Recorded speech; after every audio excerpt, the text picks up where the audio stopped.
All right, a little bit more conversation on the big question tonight.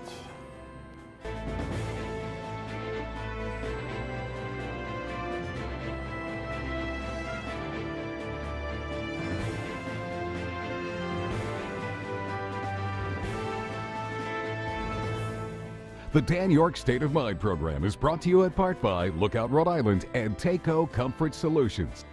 All right, so all you got to do is ask. It's so funny. I had a conversation with a friend of mine last night who was asking me, "Hey, what's going on with this question thing about citizenship? Why can't people just answer the question, yes or no?" And I said, "Well, it's likely to be a population depressor. In other words, we're probably going to find out that we're not counting as many people as that. Well, you know, I still think," and so we go on for about 5 minutes on this. And as I realize we're going, it's like I do 2 shows a day. Now I got a 3rd show going on with a buddy of mine last night on the phone. And he says to me, he says, "Well, you know, don't you have to be a citizen to vote?" I said, "Yeah." "Well," I said, this is about counting you." He's like, "Oh, well, whatever." And that was the whole conversation. He was beating me up for 5 minutes about why the question is legitimate. He didn't even understand where the question was being posed and what the and he's a smart guy, major league executive. And the thing about it is that it is so important sometimes to dig deep and re-explain what is going on with stuff out there. We are not very civics-minded anymore. I don't know if we ever were, but I know we are not now. We are horizontally informed, but not very vertically informed. And sometimes we just got to try to help that cause here this evening, and we're going to try. Welcome in on this Thursday night. I got 2 terrific guests to explain their position on the question of citizenship, on the census, which counts us, which is hanging in the balance in terms of whether we remain a 2-district state congressionally. Take out your pens and take some notes. In the meantime, here's a headline that reflects on the controversy, and here's a story that I think will inform you about the foundational issue. Every 10 years, the U.S. Census Bureau sets out to count every single person, and getting that number right impacts a lot of things. The allocation of funds, the allocation of resources, firefighters, police officers, education funds, workforce. Mayors in Providence County gathered Monday concerned over the 2020 census. As we reported last week, the Bureau is only doing 1 test in the entire country, and it's in Providence County. These state leaders are concerned the test is underfunded. Did not include any funding for outreach or public awareness. At best, this is just gross incompetence. You know, at worst, it's being set up to fail. John Marion with the good government group Common Cause says although it's just a test, it's important because this is the first census done online. We have to make sure that website works, it remains secure, and this test is crucial for all more than 300 million Americans. In the height of the funding concerns, the Trump administration also filed last week to add a question to the 2020 census, asking if you're a U.S. citizen. The governor is one of the leaders looking to stop it. We have to stand up against it because it's will hurt the people of Rhode Island and, frankly, every other state. Rhode Island ACLU's Stephen Brown believes it is purposely being done to lower the response. No question whatsoever that if this is on the 2020 form, there are many people who will be fearful of filling it out. The Census Bureau responding to the claims they're underfunding the test run in Providence County, saying in a statement, due to some budget concerns, we prioritized our resources for the 2018 end-to-end test to ensure we're sufficiently investing in systems development and integration. We are fully confident in our ability to complete an accurate decennial census in a timely fashion with the funding we receive. Okay, so there are kind of 3 issues there that I want to talk to my guests about. Gabriela Domenzain is new to the state via Maryland and gosh knows what else, and is running the Latino Policy Institute at Roger Williams University. Correct? Yes. I don't even need notes anymore for that. You don't. You know my bio. It's good to see you. And this character over here is one of the youngest and most important young politicians that we have in the state. I kind of like him. I'm not sure we agree on all the issues, but I kind of like him. The Central Falls Mayor, James Diossa. Mayor, good to see you. Good to see you. You're like old hat now. I mean, remember the days when you were like not knowing Still what you were young. talking about, thinking you were some kind of political hotshot? Now you're like a veteran. New kid on the block. Yeah, not anymore. 5 years. Yeah, when are you retiring? Soon? 2020. Yeah. Well, actually, you run out of time at Central Florida in 2020. So I retired. Which, of course, leads me to ask the question: what's after that? Good question. Yeah, we'll not get the answer tonight, I'm sure. It seems to me that there's three things going on here. One is the actual execution. We talked to John Marion at Common Cause about this earlier in the week. The actual execution of the census test, which has puzzled a lot of people, that it's Providence County only in America, and whether or not it's an exercise that's worth its while. Number two, the citizenship question itself and what it does to the count. And number three, this notion the ACLU brings to the table, which I think has merit, which is that there's a grand plan out of Washington to kind of impact this. So let's take it one step at a time. You have any strong feelings about the actual census tests as some of the pilot? others? Yeah. I mean, the facts don't lie. There used to be 5 at this time last year. This time 10 years ago, there was 5 fully funded tests of the census. Now we have 1, and it's underfunded. So much so that I'm new to the state, but obviously these are the issues that I'm following, etc. Everybody that I've spoken to didn't even know this was happening. Right? All the people, I don't know about you, but I received my census thing and I was like, wait a second, what's happening? Right? So much What about year is census it? is participation. Because we know the census is every 10 years. Yeah. Well, there were 3 counties that were originally designed in this particular goal, but then the Census Bureau said, you know what, you're not giving us enough money, let's try to do it right in Providence County. Are you suggesting it's not being done right? I think it's grossly underfunded. And again, 10 years ago, when they did the last decennial count, there's much more information, much more interaction by the Census Bureau. Here, being the only test site, none of that has happened. And it brings a lot of concerns because if this is the test, what can we expect for the actual run in 2020? Well, what are you able to do about it as a mayor and up through even to the governor? I mean, is there any kind of formidable protest? Is the federal delegation, in touch with the Census Bureau to say, hey, what are you doing here? And can it be stopped or suspended until there's a reinvestment in the whole thing, or is it just going to be this half effort throughout its completion? It's great, and that's one of the reasons I called the emergency meeting last week. Is this is a concern, right? Let's have a conversation about what we can do. I think the main point that we came out of it is obviously we want people to fill out this test run. Fill out their forms for this test run, I should say. And 2 is that we have to be very loud and clear about our concerns. Now with the inclusion of the citizenship question, even more so. And for the 2020, we want to make sure it's fully funded so that we get a accurate count, not only in Rhode Island, but throughout the country. And that's why that meeting led to the press conference. And the good thing is that we have the governor on board, we have policy individuals on board, we have the congressional delegation that's informed and on board.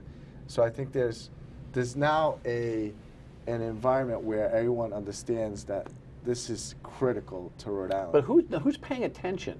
The irony of this is that Providence County serves as a test program for the nation's census. And everyone here is going, excuse me, but is anybody in Washington and beyond paying attention to what we are saying on the ground? I mean, I think that's what happened when the citizenship question debate started happening, right? At that moment, the nation started, national media, national leaders started recognizing, oh wait, this could make the census fail, which turns your eye to, wait a second, the pilot is underfunded, nobody knows it's happening, and it will fail as well. There's only so much folks like mayors and community members can do to reassure a community that is already very, very fearful of giving their personal information, right? So if the census wants to fail, it will fail. And right now, that's what we're seeing. All right, we'll come back. That's a kind of a weird way to put it. If the census wants to fail, it will fail. They know how to do this. We have studies on hard-to-reach populations. Their internal data show it. They're not following it. Stay tuned.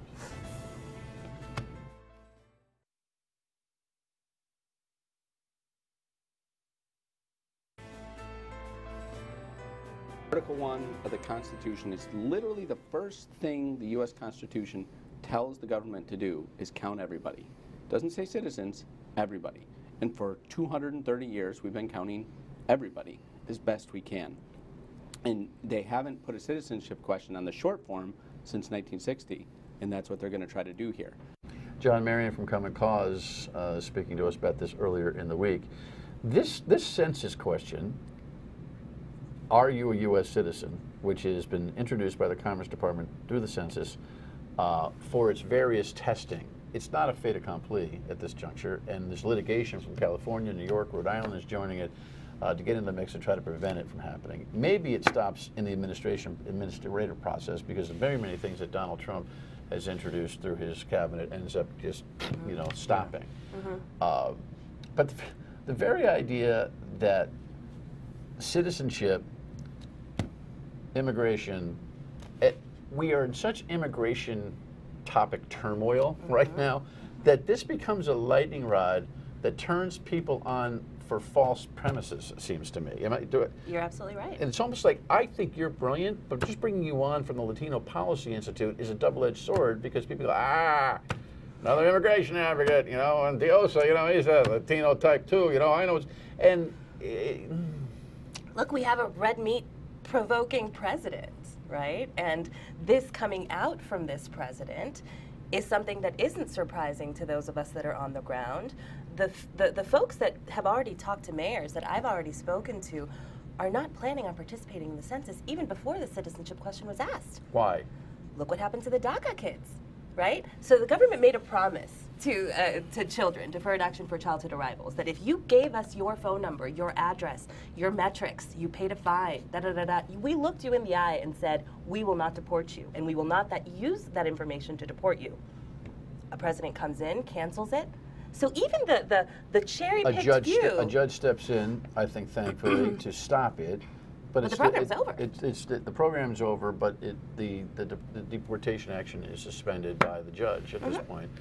But I get your point. So it's there's an anxiety in America already. Absolutely. On the ground, people in Central Falls. By the way, how many undocumented or illegal folks do you have in Central Falls? We're unsure, but we know there's a number out there. Total population of the city is about close to 20,000. 20,000. 20,000. Do you have a couple of thousand? Possibly. It's hard to get a count. The kids are in schools. You're doing all your thing. Are you hearing from people on the ground that they don't want to answer the citizenship question proposed, or is it percolated enough for people to know it's coming? I think folks were on the line, obviously with the political climate in D.C. and the president. I also think that this... I'm talking about everyday Central Falls people. Yeah, I think... They say, Mayor, what's going on? I'm not going to fill that form out. So, like I said, I think everyone was on edge before the announcement of the question. Now, with the announcement of the question, I think it's definitely put them in a position of saying, I can't fill this out. So, and for me, you know, it's tough because, you know, here you are wanting to get the most accurate count because we know we need the federal dollars coming into Rhode Island for law enforcement, education, healthcare, etc. We also want an accurate count to know how many people are in our communities because we want to be able to provide the services. And also the congressional seat too. We want advocates. Well, this is the thing. Let's not lose our minds here. The census is mostly purposeful for an expressed objective, and that is to count all the people in the country to assign congressional districts. That is what the census is most purposeful for. We are under a couple hundred people short last time around of losing our one of our two congressional districts, and on the radio, we tend, on the phone lines, to have a little bit more right-of-center telephone traffic than perhaps the greater audience even of the radio show. But a lot of people are complaining, saying, or you say, so what? So what? So, you know, then we got one less Democrat. You know, they're both bums, Langevin and Sicily. And I'm thinking, wait a second. By the way, someday a Republican might win a race, number one. Yeah. Number two, there's this sourpuss type of thing that has happened in this state. It's a bad mentality right now. It's post-38 studios. It's a whole bunch of grumbling going on. And there's a habit of not caring about these things. I think that's what's really frustrating about this is that we're also redebating things that we have known as truth for decades in this country, right? There's a reason why the citizenship question isn't in the short form census, because it suppresses participation in the census. This is proven in internal Commerce Department focus groups. This is proven in external by organizations that have no partisan leaning, right? We know this. But now, because we have a president who uses immigration to bait his base, because I think that is an absolute fact, he's making folks that would otherwise not even think about this think that this has something to do with undocumented immigration or with immigration, period. Well, there's not a lot of fact checking going on in terms of the whole DACA conversation. Heck, the president on Easter Sunday completely booted the whole DACA thing, suggesting that people are coming over the border to take advantage of the DACA program. Mr. President, they had to be here by 2007, and by the way, you've already killed the program. It's amazing. It's scary. It's amazing. For a guy like you, who has kind of grown up in front of us a little bit politically and matured, I think, significantly, do you ever think about the leadership tone that you have got to maintain in your own city versus that which is coming out of Washington? Do you go to bed at night thinking about that? I the do. credibility that we demand from you that is missing? I do, and I think that mayors have a very, very challenging job. Whether we're Democrats or Republican, we have to answer to the whole leadership population. is a challenging responsibility. And then, you know, folks listen to the news and hear this information coming out of Washington, and then they immediately, just because I'm a Democrat, paint me with a broad brush. But regardless, our focus is always our education, getting the roads plowed, roads paved, making sure that city services are running well and providing the best quality services. Well, to that point, what I try to explain to some of the listeners this week, and what I'm saying to you is, nose to spite face, if we don't count everybody and we don't get the funding, you can talk about pork barrel politics on its own platform and whether it's right or wrong, but it's what we're working with right now. If we get undercounted, we'll get underfunded. If we get underfunded, we get under infrastructure. If we get under infrastructure, the place falls apart. And so we get, and by the way, these illegals, they ain't going anywhere. And I think that's kind of the underlying hope that the yellow bus is going to come and ship 15 million people out of this country. You know, it's not happening. That was our call at the press conference. Yeah, look, this is not about partisan politics. This is not about a position on immigration. This is about, look, we want the most accurate count. Because everybody needs it. Exactly. Everyone needs it. And if you include this question, we're not going to get an accurate count, which translates to loss of federal dollars, potential loss of a congressional seat.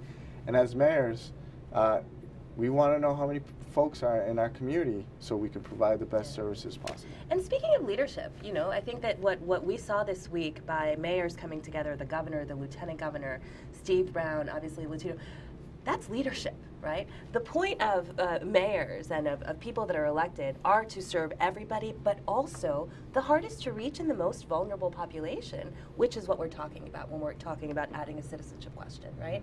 So I, as a new kind of member of the Rhode Island community, was really proud, right? I'm not seeing that in any other state. Obviously, California is out the bat with a lawsuit, because imagine what happens if California's undocumented population is undercounted, right? But I think that, you know, it's commendable that straight off the bat, as soon as this question came out, our leaders came out and said absolutely not, and are trying to, like you are with your listeners, explain how it affects everybody, not just undocumented immigrants. All right, an update on what's going on with DACA, the whole mood of that controversy next.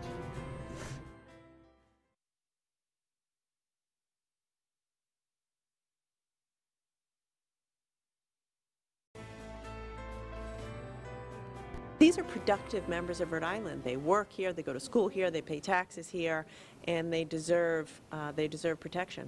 You know, it's funny. I almost have anxiety over even mixing the DACA conversation on this program, and we talk about the census question, because it may reinforce a false premise, which is that the two have anything to do with each other. But we've had you on to talk about the DACA program, the very poignant story of the young mother who was incarcerated. Where's that going, by the way? She's still her name waiting. again Lillian Calderon. Right, and she's still under a waiting. temporary waiver from being deported, correct? They're giving her a stay of deportation while she handles her immigration paperwork. Because remember, her marriage certificate was accepted. So she is on a path to legal status, right? Before they put her in prison, they had accepted her marriage certificate. So she has 30 days. So we'll be back at that in less than a month as we update that, right? Yep. Okay, so we'll get to that. And by the way, there's a headline that came across that Lexi showed me this week where there's actually some evidence that that immigration is holding on to more pregnant women than usual here in the country right now, which is... They are no longer not incarcerating pregnant women. Yeah. It used to be that you don't incarcerate pregnant women and children. They're not only incarcerating pregnant women, but the policy is to separate them from their children, Dan. We have a case of a 7-year-old who's in Chicago, and the mother is in Arizona. Tell me the purpose of that.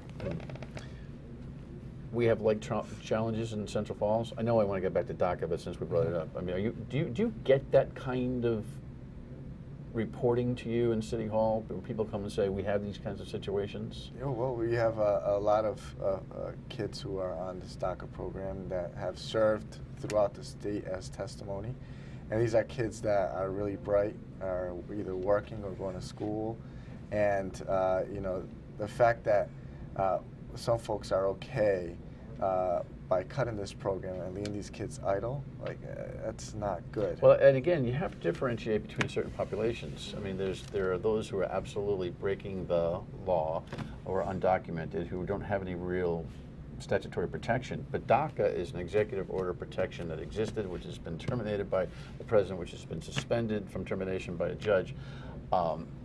But 80% of Americans are cool with them sticking around, and the thing has been punted. They haven't figured it out in Washington. Donald Trump keeps holding it up for a wall. He's not getting one to, and you can't. It's like chasing a chicken. You can't figure out where they're going to be on the whole thing.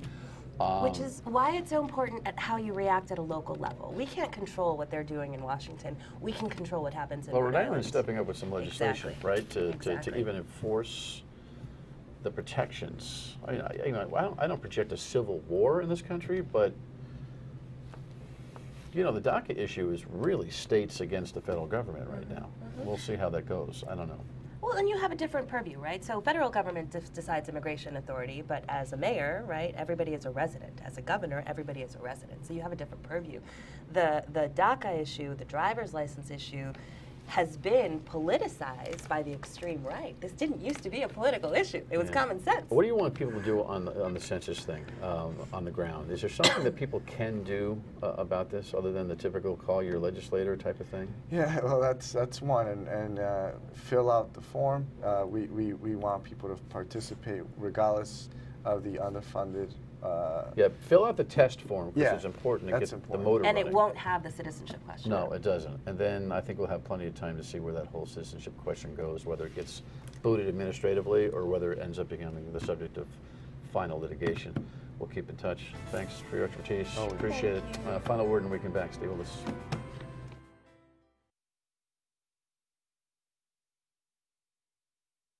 I'm sure you know this week marked the 50th anniversary of the loss of Martin Luther King Jr. His actual assassination happened on April 4th.